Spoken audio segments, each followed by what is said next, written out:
بسم اللہ الرحمن الرحیم السلام علیکم ورحمۃ اللہ وبرکاتہ یا علی مدد علیہ الصلوۃ والسلام۔ میں ہوں سید ثقلین حیدر نقوی النجفی سرزمین نجف اشرف سے، اور آپ دیکھ رہے ہیں ہمارا فیس بک اور YouTube channel Shia kids T V Najaf Ashraf, جس پہ ہم اپنے بچوں کو بتاتے ہیں، سکھلاتے ہیں اخلاقیات، عقائد مذہب شیعہ، اور اس کے ساتھ ساتھ مزے کی سٹوریز اور نبی کریم صلی اللہ علیہ وآلہ وسلم کے متعلق اور اہل بیت علیہ السلام کے متعلق بہت ہی مزیدار اور مفید باتیں جو ہمارے بچوں کی آخرت کے لیے، ان کی دنیا کے لیے بہت ہی ضروری ہے۔ تو سلسلہ ہمارا چل رہا تھا فقہی مسائل۔ پہلے میں سوال پوچھتا تھا تو بیٹیاں اور بیٹے جواب دیتے تھے، اب یہ سوال پوچھیں گے اور جواب میں دوں گا۔ آج ان میں سے پوچھیں گے کہ کس کو کیا پوچھنا ہے، تاکہ ان کا سوال سن کے ان کو جواب دیا جائے۔ جی، تو آج کس نے فقہی سوال پوچھنا ہے مجھ سے، وہ ہاتھ کھڑا کرے۔ شاباش۔ مسلم پوچھیں گے، تطہیر فاطمہ پوچھیں گی، آپ بھی پوچھیں گی؟ واو، آپ زندہ باد۔ آپ نہیں پوچھیں گی؟ اچھا، آپ نے نہیں پوچھنا۔ جی، تطہیر فاطمہ نے نہیں پوچھنا، باقی سب لوگوں نے پوچھنا ہے۔ چلیں جی تطہیر فاطمہ آپ بتائیں بیٹا۔ ہمارے اس پروگرام میں، ہماری اس ویڈیوز کے اندر ہماری دو بیٹیوں کے نام تطہیر فاطمہ، ایک یہ تطہیر فاطمہ ہے اور یہ تطہیر فاطمہ ہے۔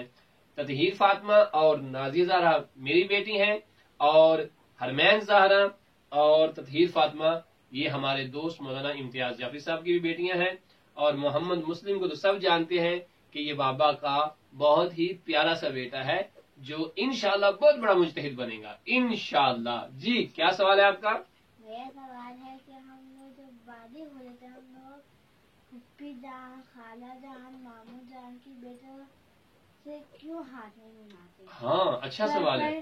ہم لوگ دوسرا بہن کی نیچے سے سلام تو کہہ دیتے ہیں، پر ہاتھ کیوں نہیں ملا سکتے؟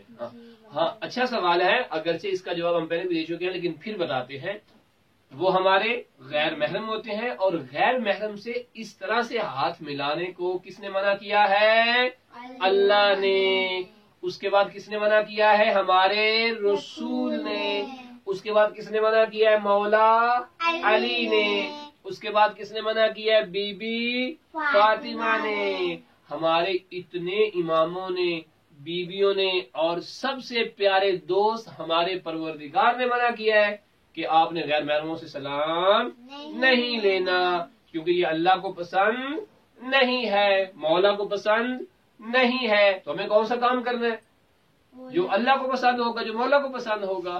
لہٰذا ہم نے سلام اس لیے نہیں لینا کیونکہ یہ شیطان کو سلام لینا یعنی ہاتھ ملانا زیادہ پسند ہے، اور ہمارے اللہ کو پسند نہیں ہے۔ تو ہم نے اللہ کو خوش کرنا ہے یا شیطان کو؟ اللہ کو۔ جب اللہ کو خوش کرنا ہے تو پھر غیر محرم سے سلام نہیں لینا، یعنی اس طرح سے سلام نہیں لینا۔ یہاں تک بات واضح ہو گئی؟ جی حرمین بیٹا، آپ کا کون سا سوال ہے؟ میرا سوال ہے کہ جب بیٹیاں بالغ ہو جاتی ہیں تو ان پہ نماز اور روزہ رکھنا کیوں واجب ہے؟ ہاں، شاباش، اچھا سوال ہے کہ جب بیٹیاں بالغ ہو جاتی ہیں تو پھر ان پہ نماز واجب کیوں ہے، ان پہ روزہ واجب کیوں ہے؟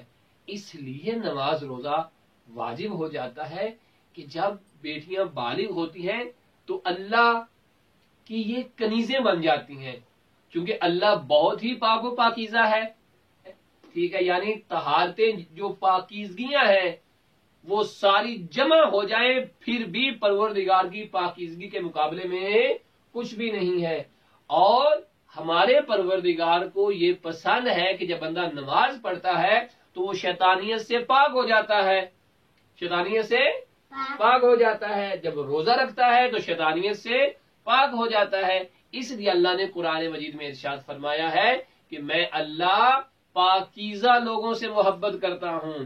اب جب بیٹیاں بالغ ہو گئی ہیں تو انہیں چاہیے کہ یہ نماز پڑھیں اور پاک ہو جائے۔ جب یہ پاک ہو جائیں گی تو اللہ ان سے محبت کرے گا، اور ہم سب کا مطلوب بھی یہی ہے کہ ہم اتنے اچھے بن جائیں کہ اللہ ہم سے محبت کرے۔ لہذا اس لیے ہمیں نماز اور روزہ رکھنا چاہیے۔